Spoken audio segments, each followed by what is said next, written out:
Governor Greg Abbott and Attorney General Ken Paxton are ramping up their rhetoric and their actions against Islamic organizations operating in Texas.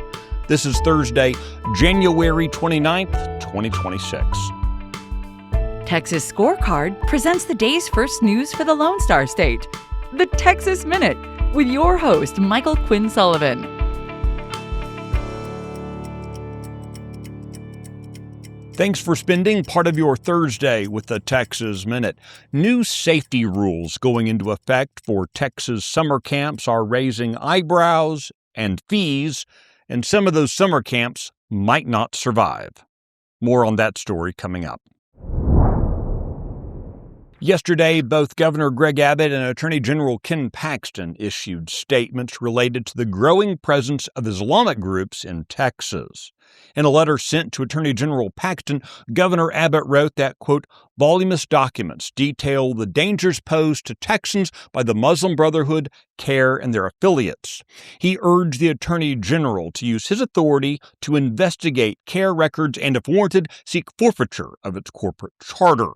Abbott's letter comes as his administration continues to defend its November designation of CARE as both a foreign terrorist organization and a transnational criminal organization under Texas law, an action now being challenged in federal court by CARE's Texas chapters. Notably, Mr. Paxton is currently defending Abbott in court. Meanwhile, Mr. Paxton's office announced that he's demanding records from the Cypress Fairbanks Independent School District and the Grapevine Colleyville Independent School District as part of his investigation into the Islamic Games of North America. The investigation centers on planned events that were advertised as being sponsored by the New Jersey chapter of CARE. Robert Albritton is chairman of the Texas A&M University System Board of Regents. He recently donated $5,000 to a candidate challenging incumbent state Representative Brian Harrison of Midlothian. Harrison is a 2004 A&M graduate who's been a vocal critic of left-wing activities at Texas A&M under Albritton's leadership. For example, Albritton was a staunch supporter of A&M's disgraced former president, DEI advocate Mark Welsh.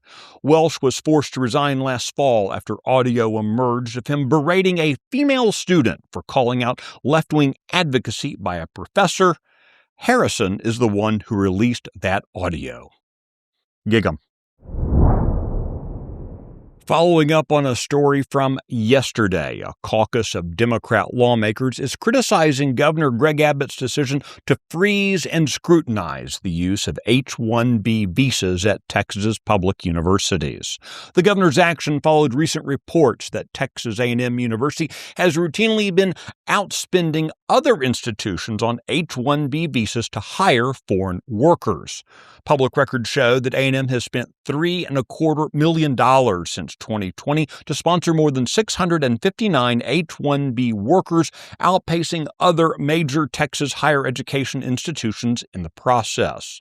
In a statement shared on social media, the Texas Mexican American Legislative Caucus accused the governor of, quote, demonizing immigrant Texans and weaponizing hiring policy for political gain. The group argues that Abbott's move undermines higher education at a time when many universities depend on international talent in fields like engineering, computer science, and nursing. I guess there aren't any engineers, computer scientists, or nurses in Texas, apparently. The Texas Minute will be right back. Are you worried about your kid's future? You should be. I'm Charles Blaine with Texas Tomorrow. This is a show where we're going to talk about the issues and the people that are pushing the policies that concern your family, your home, and your kids. Catch Texas Tomorrow every Thursday.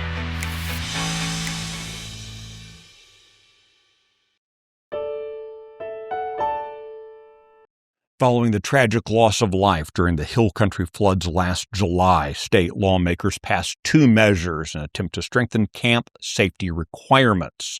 But some camp directors are concerned that the new rules require so much capital that they will be forced to close their doors. For example, according to the law, all camps must maintain two internet connections. One is required to be connected through fiber optics, and the second through a broadband service that is completely distinct from the fiber optic system. Camp directors have raised concerns that fiber optic internet access is often not readily available due to some of their more remote locations. Estimates to install it have ranged from $75,000 to more than $1.5 million. With the new rules have also come higher license fees from the state. While those have been about $400 in the past, they're now estimated to range from $2,000 to $15,000.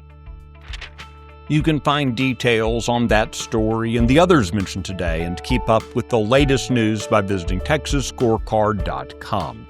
This edition of the Texas Minute was based on the original reporting of Brandon Waltons, Adam Kahn, Daniel Greer, and Addie Hovland. Producer Nick Shepard gets the show delivered to you every weekday morning. I look forward to seeing you out around the Lone Star State. Now, go make it a great day.